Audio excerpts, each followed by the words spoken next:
Dr. Frank's son was the firstborn in a family of 6 children and 2 elder sisters and 4 younger brothers. According to Chinese tradition, the oldest son is the primary heir and holds a critical role in the family. His sudden death was a great loss for the entire family. Not so long after his birth, his family established Teco Westinghouse Electrical and Machinery Company in 1956. Now, Teco is a top 500 company and a leader in the world of electronics. Frank enjoyed a happy married life. These pictures were among the last taken of Frank and his children.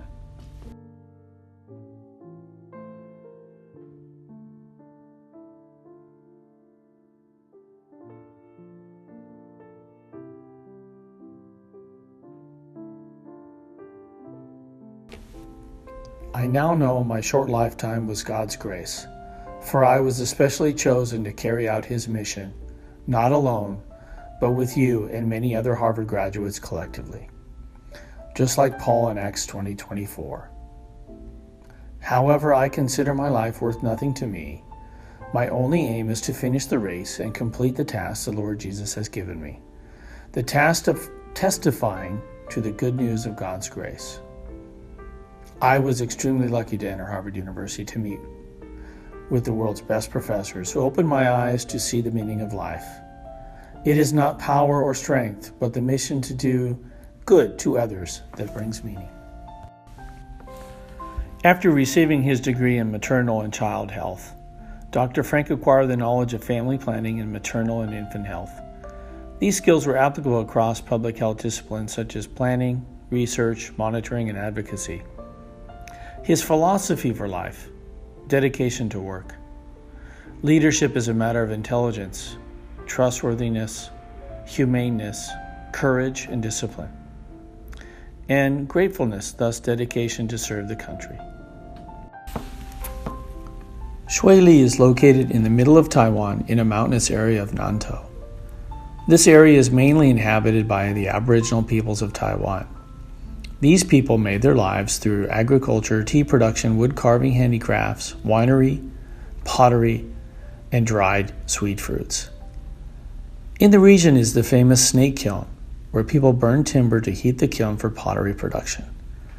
Unfortunately, with the downfall of the economy in Shuili, the ceramic vats and vegetable potteries made in the snake kiln were replaced by durable plastics. This long drawn-out economic recession brought the district of Nantou to the verge of bankruptcy. The snake kiln owner, Mr. Lin Guolong, was worried about the outcome of his pottery factory. Dr. Frank Sun suggested him to protect the cultural heritage of the snake kiln and transform the factory into a tourist attraction. In 2008, this snake kiln was registered under the protection of the World Cultural and Natural Heritage UNESCO. This is a great success story of the cultural sustainability of the Shuili community.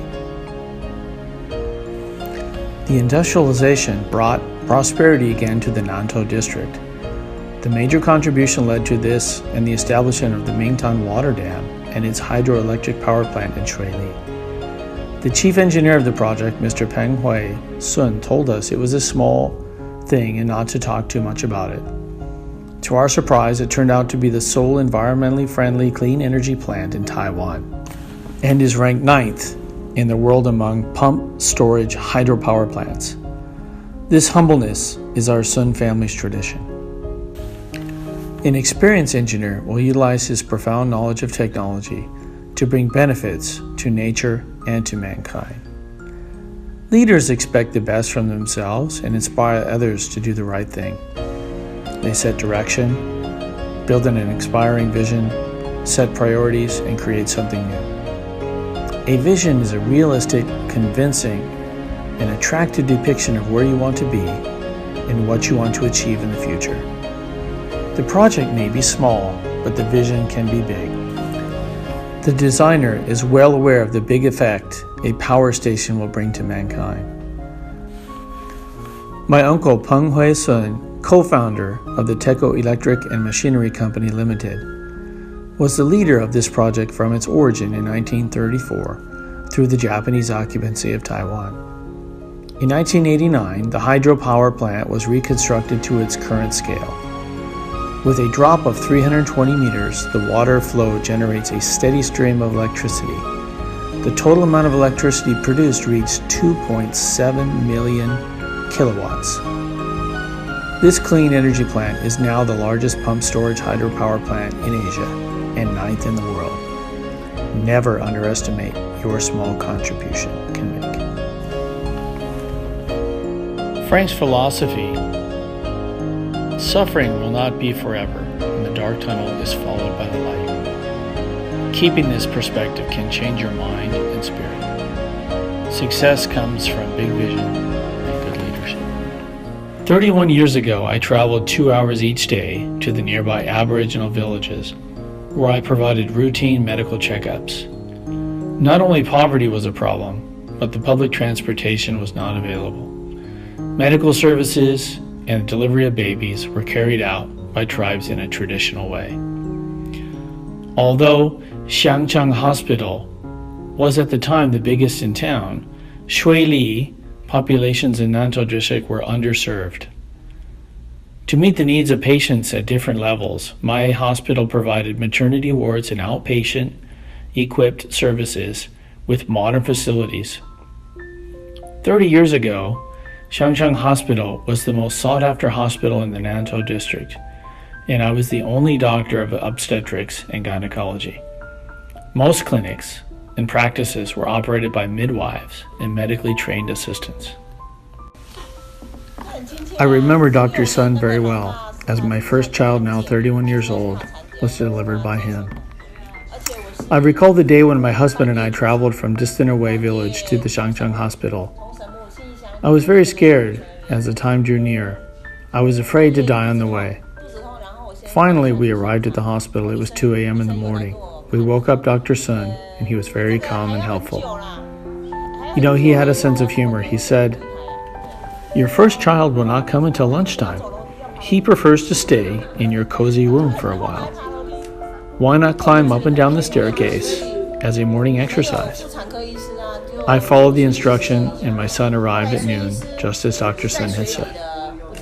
I knew he was a graduate from Harvard University and was the best obstetric doctor in the area. Lucky for me.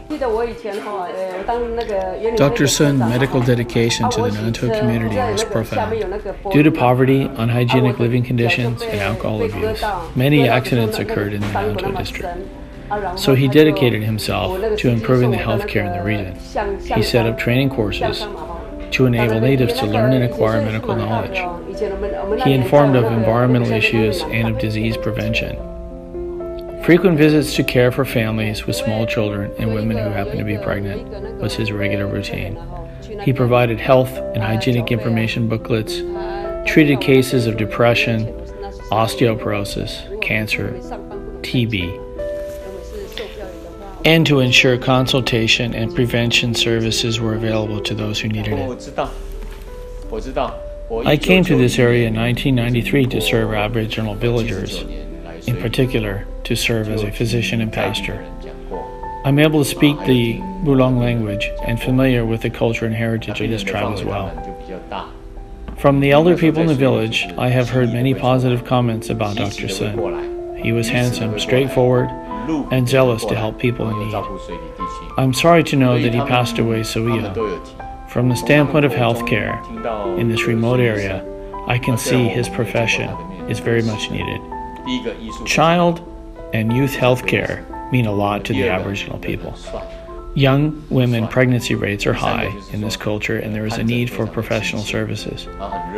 OBGYN is badly needed in this area. If he were to have lived longer, I am sure he would have brought more harmony and health benefits to many families and female patients. My name is Salong. I'm from the Bulong tribe, and I'm just a medical helper in this practice. I did not have a chance to receive higher education, as I had to help my family household and raise my siblings. I used to help out in a restaurant and cut pineapples. I worked in a weaving company for a small wage and performed dancing for tourists who came to visit our tribe. It seems women do not have any value except for bearing babies. So I was very happy to come to work for Dr. Lin's clinic, where I have learned to help people. It would have been very good to have the chance to learn under Dr. Sun's guidance, to acquire knowledge of maternal and child care, to establish self-esteem and respect for others. I am sure a healthy mother will have a happy child and a happy family life. Life is short, but virtue can only spread to a distant future.